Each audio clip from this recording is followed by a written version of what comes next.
Hi, everyone. This is Olga Mack. I have a wonderful guest and a wonderful conversation. Robin, why don't you introduce yourself? I'm Robin Meyer, and I'm General Counsel for TokenX, which is a company that provides data tokenization to secure sensitive data. I actually want to talk a little bit more about TokenX. Who and why would you use this product? So I had to look that up myself or before I applied for the job. I saw the job description and thought, oh, that's me. And then I thought, what is data tokenization? So I went out there. What it is an example would be if you just think of perhaps a social security number. TokenX comes in before the company gets your social security number, and we put it through an algorithm. So like the movie Transformers, it transforms this, like that social security number replaces the sensitive parts with non-sensitive characters. But the difference between that and encryption is that you can leave out a part of it, so it makes it still usable by the business without having to reveal the whole number. So when we call places and they say, what's the last four of your social security number? That's often because they have tokenized, they've put other characters in for the rest of your number. And that's really important because if you have a breach and the bad guys get in, the social security numbers aren't there. They just aren't there. So they don't get the data. Okay, that's a good explanation. I love that explanation. Before being in TokenX, you had other adventures. So what was the winding road that took you where you are today? I was on adventure in the public sector. So I was embedded in a data center with the IT people and the CIO, et cetera. So I saw contracts that just went of all shapes and sizes, hardware, software of every flavor, fiber telecom, professional services, just all the way across the board. Although I never saw data tokenization. You clearly made a pivot in your career.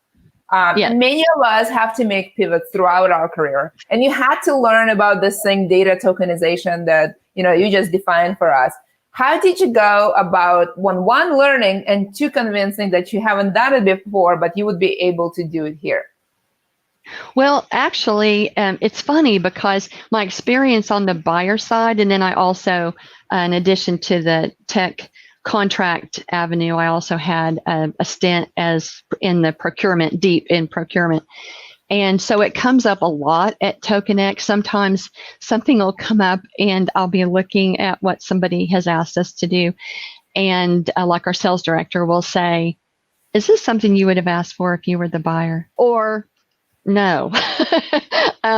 So it actually has been really advantageous. It's a shift, but I'm real familiar with what's common in terms all the way across. So it's a pretty good gauge to come in on the other side and realize what's fair to the buyer because you've been the buyer. Let's talk about fairness. In the context of contracts, there is a range, let's just say, between blatantly offensive and highly favorable. How do you think about that range? Tech contracts, just generally all the way across the industry, for a long time, I've been saying they are just the tech industry in its words, not necessarily in its actions, but in its words, just an extremely aggressive industry. I came to be very familiar with a lot of layering and lacing in obligations and putting snippets of pieces across documents. And I'll never forget the day somebody brought in documents. It was a business stakeholder. She brought in documents about our ability to make our functionality go up or down. That's it. And there were 8 documents. So this is just about up or down? Yes. Hey, up and down can be very important. Evidently. That's like an overkill. Evidently. Interesting. So you just said that you think that tech contract language can be aggressive. You've seen it being pretty aggressive. Tell me more. Tell me how you're thinking about it, and tell me how it affects kind of your daily life. On the buyer side, I probably my very favorite, and I still see it today. It's a clause that says something to the effect of, you put your data here at your own risk. And inevitably, that statement often it comes in when that's exactly what you're paying the provider to do, right? Is to store your data or to process your data. And so to say you put it here at your own risk, it's just a flag to say, don't put it here, right? Well, so how do you have the, I mean, that makes sense, right? You providing, what do you mean? You want me to take the risk for the services that you're providing? How do you have this conversation diplomatically? If something is that blatant as buyer's counsel, and even now today, because we have providers that, give us services just for our business. And if I see something like that, it's just almost a no-go, because it's like, what are you trying to say? On the other side, if it's something that's a little less egregious than that, there's a couple of things that happen. And sometimes when I've pushed back with a kind of a list of things that are egregious, the response to that is, here's another set of terms. Here's some better terms. On the buyer side, I that's offensive to me, because I think, well, why didn't you just give me those terms? Were you going to treat me less because I didn't ask? It just leaves an unfair feeling with your buyer. If something's really just crazy, I'll flag it for discussion. We'll have a call, and I'll say, it looks like the risk of XYZ is inappropriately shifted over to us, and that's what we're paying you to do. And then they will give, oh, well, here's what that means. They say something very vanilla, very reasonable, which gives me the opening to say, yes, we completely agree with that. So what if we just change the words to say what you just said? And then they say, we'll send you some alternative language. Yeah, well, look, Robin, I'm with you. At the end, I have to entertain myself, right? And that people are sometimes asking, what is the secret to practicing law for a long time and enjoying it? It's finding gems like this and seeing the fun side of law. In a contract negotiation that can be sometimes a little bit more mundane. But I like it how you pointed out this, when the other side sort of gives you an education, and then you're like, yeah, I think we're on the same page. Why don't you go ahead and put it in a contract? So far, they've never put those exact words in a contract. And even when they give alternative language, I don't know if I've ever gotten alternative language that then didn't get further negotiated, because it's still over the line. It's just not crazy over the line. You use term called hiding the ball. Tell what you mean by that, and then let's talk about how we deal with it. Right. So hiding the ball, you could call it chasing marbles. Like an example of that is, let's say a tech provider wants their customer to pay them no matter what. Just no matter what. No matter if they do something wrong, just no matter what. They could, if they were just using plain terms, they would just put that in the payments clause, and it would just say you're going to pay no matter what, in a little bit better language than that. But instead, what I've seen is it'll say, upon termination, you will pay all accrued fees, which to a person just reading that, and accrued fees isn't defined, it's just small a, small f. To a person reading that, you think, oh, okay, so I am going to pay what I owe for services I've received before termination. Right. That is fair. But if you go kind of dancing over to a different document, like an order form, then you'll find over there that all fees accrue on day one. So what that means is all fees have accrued on day one. On termination, you pay all accrued fees. But you have to chase it across all the documents to put those together. And you just have to kind of have almost a sense about it. This feels funny. Wonder what it says. It is an interesting example, right? Because it is highly misleading and does require a lot of close reading. And depending on the size of contract, you may or may not be doing it, frankly, right? And if it's a payment term, it's one thing, but it may be something else, maybe that in risk exceeds the payment term. So let's talk about the payment term that you just mentioned and the challenge of things being scattered across various documents. Some of them may or may not be even be put in front of you. Some of them could be living on their website that they can change at any time. Right. How do you deal with that? Well, in the public sector, you inherit those unilateral terms revision rights.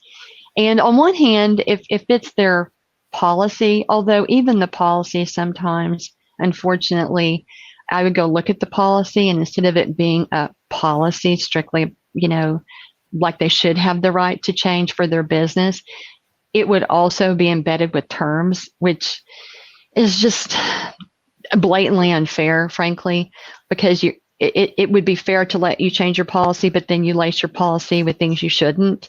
But on just straight out unilateral right to revise terms, I always just made it mutual and said, well, I'll tell you what, that's fair. But if you do that, then it's okay if we add terms to our purchase order. I mean, that would be okay. That's never okay. It's never okay. And I go, well, okay, then, no, yeah. So what response do you get or to that? To mutuality of the purchase order? What? What response do you get with that request? Usually, we had a little discussion about how that wasn't okay with them. And I go, well, then I don't understand how it's okay. But that's the other thing I would sometimes say, which is just, let's just get to the truth. So if you want us to comply, really, we're going to have to know we should be agreeing. You could be putting terms in there we literally can't even comply with. Like, it's just literally in real life not going to happen. So sometimes I would say, well, we can write those words in there, but I can just tell you this really in real life, this isn't going to happen this way, actually. So what if we just wrote what could really happen? Do you have any other examples of this sort of hiding the ball or chasing the marbles example? Another one I've seen is like a limitation of liability clause, and it'll say it's limited to your subscription fees, right? And that's a defined term. And so when we see that, we think, okay, that means we get our money back. That's not the best. It seems to kind of be a standard sometimes, but that kind of completely disregards the importance of what the technology might have been. It might disrupt your business and cause you a lot more grief than the amount that you paid for it. But you're thinking, okay, I at least get my money back. But if you again go over to another document and just trace through the defined terms, which we should all do in contracts, no matter tech or what they are. But when you trace that through, sometimes that fee is waived. So you get over to the subscription fee and it might be zero. It's just being crafty, right? And they call your payment something else. So it's a way of hiding the fact that they have zero liability. Another one, and this is really nuanced, is when you look at a limitation of liability paragraph, and let's say it says, what was paid in the previous 12 months or payable in the previous 12 months or something like that. Aside from the fact that you have a timing issue on the front of the contract where 12 months actually hasn't been paid yet, but that aside, the other piece of that is sometimes you look at that and you see 12 months worth, but then when you go look, they don't put the disclaimers of liability where you can easily find them. So they're littered in other places where you wouldn't just immediately look for them. And when you start thinking about all the things that they're not responsible for, then you get to the question of, well, what are you responsible for? And sometimes the answer is elusive. I've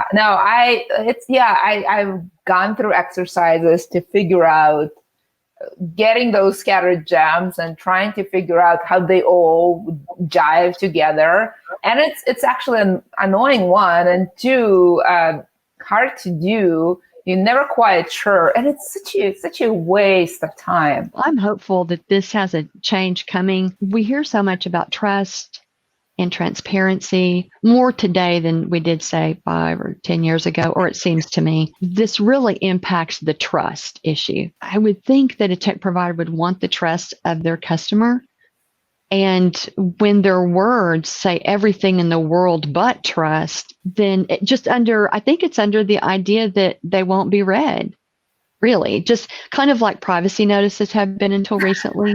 Lots of words, 17,000 words, but you're still bound by them, supposedly. It's just never your best day when you're willing to hold a customer hostage with words that they overlooked. That's just not a good conversation to be having. I mean, look, contract is the beginning of a relationship with your customer. Right. I usually joke, your negotiation and your contract negotiation is the best day. Like, this is when the contract is still not signed. You can walk away. They want your business. They want your business, otherwise they wouldn't be there. They want your business. They're on their best behavior. And if their best behavior is where you feel a little uncomfortable, that's a really good indication of what the real marriage will be. That's what I always say. We are dating. This is how they are dating. I don't know. But Right. there's also a funny situation too. And this one's flummoxing.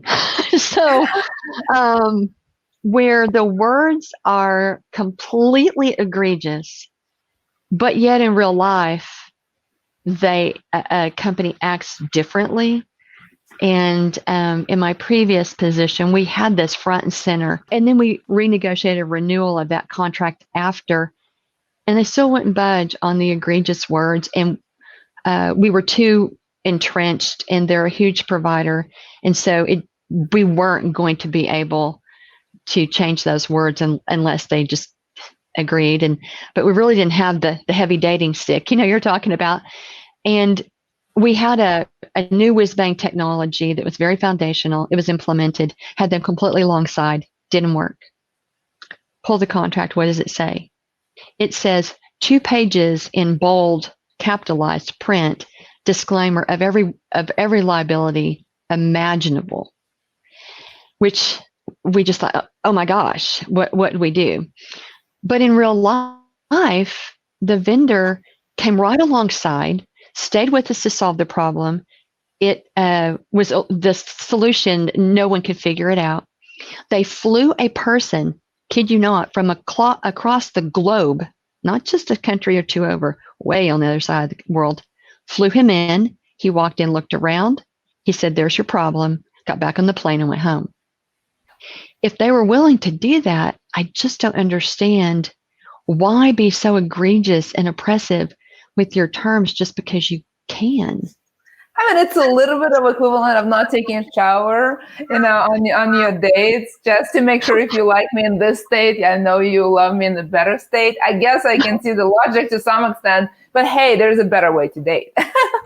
Your contracts should align with your culture, and project that. And that's sort of the first hello that the customer feels. But I don't think we're there yet. I haven't seen many providers align their culture and their contracts. Have you? I was surprised when I got to TokenX and I looked at our terms. I mean, I didn't look at our terms before I applied. So I got there and thought, well, wonder what this will be. And I was shocked. It's unusual, though. I typically don't see terms that are that way. And that's the mindset that should be revisited just across the industry. I'm wondering if the day will come when we, just like in the privacy world, it has come now to front and center. Don't shower people with words. Just say what's really happening with the data, et cetera, et cetera. And I'm wondering in the tech industry, I mean, they're such powerful companies, and a lot of times you either really need the solution or you've got somebody that's dating over on the technical side and they're in love with the solution. And so there's that. But more and more, I believe that we'll come to see that this becomes a revenue driver. I mean, for us, it's a competitive differentiator because we're a terms unicorn. So, if we're a terms unicorn, good. Let's say that to our customers. Yeah, I actually agree with you. Compliance and things like being easy to negotiate and being transparent could be competitive advantage. This is where lawyers can add a lot of value. And as a general counsel, you can drive that. I guess that kind of leads me to that question is, now that you are the general counsel, what is your reaction as a leader, as a company legal leader, to this, what you see in tech contracts, and what do you think other general counsels can do? I'm really lucky that I just happened to pivot over into a company that the CEO and the leadership team are aligned in with having our terms line up with how we otherwise do business. So I didn't walk in having to convince a leadership team of that. I think, though, and to be honest, I never did uncover on the buyer side, I never did really uncover the why besides we can or nobody read it. And that can't be the actual reason. I mean, I suspect there's something to do with we have to recognize risk. Do we have to put something in reserves because it's a contingent liability? And that is one conversation. And I'm all for risk allocation. I mean, everybody, right, is trying to enlarge their rights and reduce their obligations. And there's a give and take about that. But there's still a sense of just basic fairness. Yeah, no, at the end, the basic fairness and good experiences matter quite a lot. Robin, we're coming to the end. This has been a great conversation. And I really like your views from both sides and examples you've given of hiding the balls and how you deal with it and the conversations and the strategies. Very helpful. I would like for you to take an opportunity and maybe give a few sort of parting thoughts for practitioners, especially in-house, how to deal with that egregious language in contracts, and maybe how to think about structuring their own contracts so that they can be better daters and frankly have a better marriage once the contract is in place. As a tech provider, we want to stay married to our customers forever. So there's that. But, on one hand, I think 2 points. One is if you're the person reviewing, really trace through defined terms. Think about if you inherit terms from a provider, think about what's missing. What is there about data? Because that is something that's often missing, and really just scrutinize. I know there's lots of words, and frankly can get tiring to read them all, but it's still necessary because your company's bound by them. But on the flip other side, if you're in-house for a tech provider, kind of researching out. You don't have to take the whole thing at one time, but researching out like operationally in your company, how does this really go? I had something just this week where we got pushed back on a clause, and I looked at it with my buyer's hat on and thought, if I were our customer, I would have also asked this question. Go ask operations. Operationally, how does this go? Okay.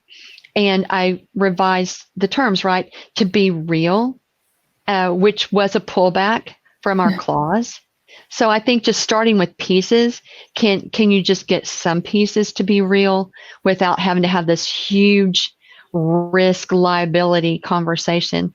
There's some things you can get to be more fair that shouldn't be controversial.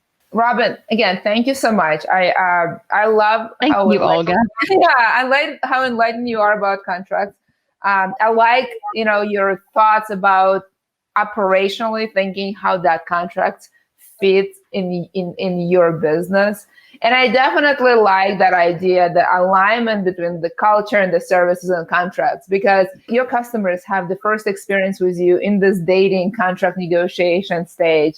And that, right. From personal experiences, leaves lasting memories. Yes, it does. They just don't go away.